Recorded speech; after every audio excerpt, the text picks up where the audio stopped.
Yogas चित्त वृत्ति निरोधा। योग चित्त यानी कि माइंड, मन, बुद्धि और अहंकार। वृत्ति यानी कि माइंड में चलने वाली वेव्स, थॉट्स, इमेजिनेशंस, मेमोरीज और डिजायर। निरोधा यानी कि सबको कंट्रोल या स्टॉप कर देना, यानी कि माइंड की फ्लक्चुएशन को कंट्रोल करना, उसे शांत और एकाग्र की स्थिति में लाना ही योग कहलाता है। पतंजलि योगा सूत्र। हमारा मन हमेशा थॉट्स, इमोशंस, मेमोरीज और डिजायर से भरा रहता है। ये सब वृत्ति कहलाते हैं, यानी कि माइंड की वेव्स और डिस्ट्रैक्शन। जब ये वृत्ति ज्यादा हो जाते हैं, हमारा मन रेस्टलेस और कंफ्यूज्ड हो जाता है। हम कॉन्सेंट्रेट नहीं कर पाते हैं, स्ट्रेस और टेंशन बढ़ जाता है। योग का असली काम है इन वृत्ति को शांत करना, यानी कि माइंड को स्टेबल और काम बनाना, ताकि हम अपने ट्रू सेल्फ के साथ कनेक्ट कर सके। हर प्रैक्टिस, चाहे वो आसन हो, प्राणायाम हो, मेडिटेशन हो, मुद्रा हो या फिर बंद हो, ये सब माइंड के फ्लक्चुएशन को कंट्रोल करने के टूल्स हैं। जब माइंड काम और स्टेबल हो जाता है, तब हम इनर बैलेंस, क्लैरिटी और एनर्जी एक्सपीरियंस करते हैं, और यही अल्टीमेट योग है। आज हम पतंजलि योगा सूत्र, हठ योग प्रदीपिका, घेरण संहिता के प्रैक्टिकल टूल्स को सबको कंबाइन करके स्टूडेंट के लिए एक प्रैक्टिकल योग अभ्यास के लिए 7 क्लियर कैटेगरी में डिवाइड किए। नंबर 1 आसन यानी कि योगिक पोस्चर। नंबर 2 प्राणायाम यानी कि ब्रीथ कंट्रोल। नंबर 3 ध्यान यानी कि मेडिटेशन। नंबर 4 मुद्रा यानी कि जेस्चर। नंबर 5 बंद यानी कि एनर्जी लॉक्स।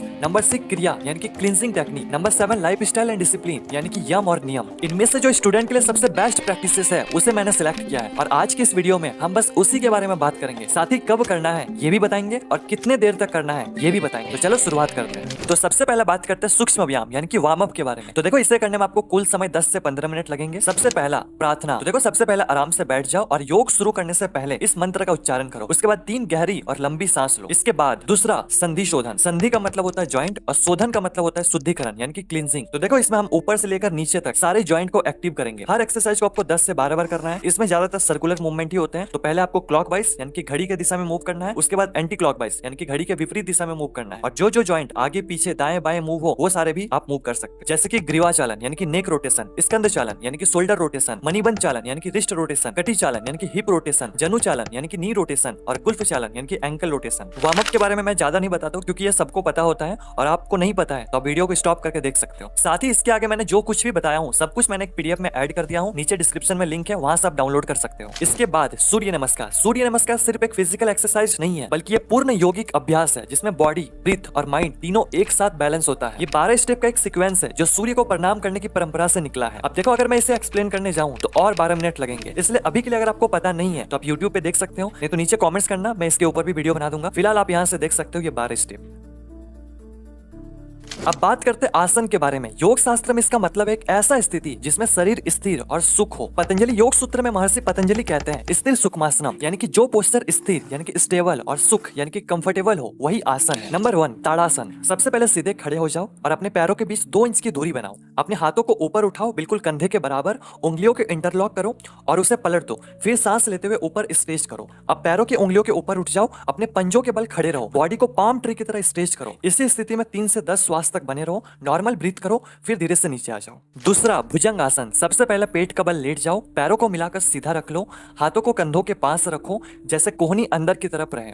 सांस लेते हुए धीरे से अपर बॉडी को उठाओ, कमर तक बेंड करो और सर को ऊपर रखो, जैसे नेवल का नीचे का हिस्सा जमीन पर ही रहे। इसी स्थिति में 3 से 10 श्वास तक बने रहो। नॉर्मल ब्रीथ करो, फिर वापस से लेट जाओ। ये हो गया 1 राउंड। इसी तरह आपको 3 से 5 राउंड तक करने हैं। तीसरा पश्चिम उत्तासन। सबसे पहले सीधा बैठ जाओ, पैर बिल्कुल सीधा, स्पाइन बिल्कुल स्ट्रेट, कुछ इस तरह। सांस लेते हुए हाथों को ऊपर उठाओ, फिर सांस छोड़ते हुए आगे की ओर झुको। पैर के पंजे या एंकल को पकड़ने की कोशिश करो, पेट और चेस्ट को थाई के साथ लगाने की कोशिश करो। इसी स्थिति में 20 से 30 सेकंड तक होल्ड करो। नॉर्मल ब्रीथ करो।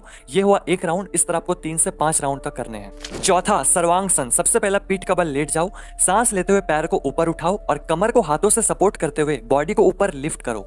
पैर सीधा रखो और चीन को चेस्ट की तरफ। इसी स्थिति में शुरुआत में 15 सेकंड से स्टार्ट करो, धीरे धीरे अपना ड्यूरेशन को बढ़ाओ। ये हो गया 1 राउंड, और इसी तरह आपको 3 से 5 राउंड इसके भी करने हैं। पांचवा शवासन। इसमें कुछ नहीं करना है, सीधा लेट जाओ, पैर को थोड़ा खुला रखो, हाथ साइड में रखो, आंखों को बंद करते हुए सिर्फ सांसों पे ध्यान दो, पूरे शरीर को रिलैक्स कर दो, जैसे कि शव यानी कि डेड बॉडी, इसलिए इसे शवासन कहते हैं। इसी स्थिति में 2 से 3 मिनट रहो, फिर बढ़ते हैं प्राणायाम की ओर। देखो, प्राणायाम शुरू करने से पहले मैं 4 और इजी आसन बता देता हूँ, जिसपे भी आप कंफर्टेबल हो, जिसपे भी आप सुख पूर्वक बैठ पाओ, उस आसन पर बैठना है और प्राणायाम करना है। पहला सिद्धासन, कुछ इस तरह, पद्मासन कुछ इस तरह, वज्रासन कुछ इस तरह और सुखासन कुछ इस तरह। तरह जिस भी आप कंफर्टेबल हो उस पे बैठो और प्राणायाम करो। सबसे पहले नाड़ी शोधन प्राणायाम, जिसे अनुलोम विलोम प्राणायाम भी कहते हैं। किसी भी सुखपूर्वक आसन पर बैठ जाओ, अपने राइट हैंड से विष्णु मुद्रा बनाओ और राइट नॉस्ट्रिल को बंद करते हुए लेफ्ट से गहरी सांस लो। फिर लेफ्ट नॉस्ट्रिल को बंद करके राइट से सांस छोड़ दो। फिर राइट से ही सांस लो और लेफ्ट से छोड़ दो। ये हुआ एक राउंड। इसी तरह आपको 10 से 12 राउंड करने हैं। दूसरा कपाल भाती प्राणायाम, किसी भी सुखपूर्वक आसन पर बैठ जाओ और श्वास को नॉर्मली लो और जब श्वास को छोड़ो तो उसे फोर्सफुली शॉर्ट स्ट्रोक के साथ छोड़ो, कुछ इस तरह, जैसे पेट का अंदर की ओर खींचना पड़े। इसको आपको 3 राउंड करना है 15 to 30 स्ट्रोक के साथ।